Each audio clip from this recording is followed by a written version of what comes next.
नमस्कार मित्रांनो, तुमच्यासाठी जबरदस्त जॉब वॅकन्सी घेऊन आलेलो आहे। महाराष्ट्र शासन महिला व बालविकास विभाग यांच्यामार्फत आजची वॅकन्सी निघालेली आहे। शैक्षणिक अर्थ जे आहे या ठिकाणी तुम्ही 12वी उत्तीर्ण असणं आवश्यक आहे। अर्ज करण्यासाठी तुम्हाला कुठल्याही प्रकारची फीज पेमेंट करायची नाही। परीक्षा देखील तुमच्या या ठिकाणी होणार नाही। वयमर्यादा तुम्हाला 18 ते 35 वर्षापर्यंतची या ठिकाणी देण्यात आलेली आहे। अर्ज करण्याची शेवटची तारीख 26/7/2024 या ठिकाणी आहे।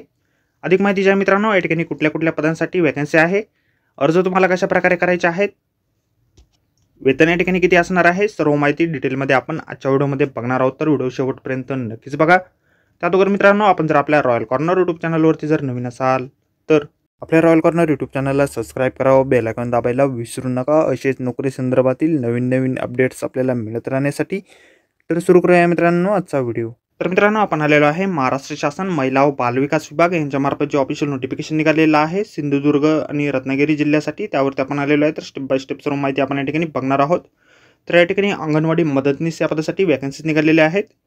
त्यामध्ये या ठिकाणी शहरांची नावे आहेत। खेडेसाठी एक वॅकन्सी आहे, राजापूरसाठी एक वॅकन्सी आहे, लांजासाठी 3 वॅकन्सी आहे, मंडणगडसाठी एक वॅकन्सी आहे। अशा एकूण 7 वॅकन्सीज या ठिकाणी निघालेल्या आहे। त्यानंतर रत्नागिरी सिंधुदुर्गसाठी दुसरी जाहिरात या ठिकाणी आहे। मालवणसाठी 3 वॅकन्सी आहे, वेंगुर्लासाठी 1 वॅकन्सी, अशा एकूण 4 वॅकन्सीज या ठिकाणी निघालेल्या आहेत। या पदासाठी एकत्रित मानधन तुम्हाला 5,500 रुपये इतके दिले जाणार आहे। आता 12वी उत्तीर्ण तुम्ही जर असाल तर या ठिकाणी तुम्ही अर्ज करू शकता।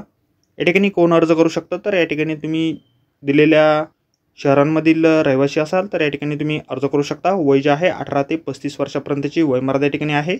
विधवा महिलांसाठी या ठिकाणी वयामध्ये सवलत देण्यात येणार आहे। अर्ज जे आहे तुम्ही या ठिकाणी 26/7/2024 पर्यंत करू शकणार आहात। निवड जी आहे तुमची मेरिट लिस्टच्या माध्यमातून या ठिकाणी केली जाणार आहे। अर्ज जे आहेत आपल्याला बालविकास प्रकल्प अधिकारी रत्नागिरी नागरी या ॲड्रेसवरती तुम्हाला करायचे आहेत।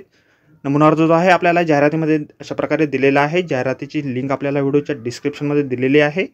अर्ज करण्याअगोदर आपण संपूर्ण जाहिरात व्यवस्थितपणे वाचा, त्यानंतरच या ठिकाणी अर्ज करा। तर भेटूया मित्रांनो नोकरी संदर्भातील अशाच पुढच्या व्हिडिओमध्ये। धन्यवाद मित्रांनो।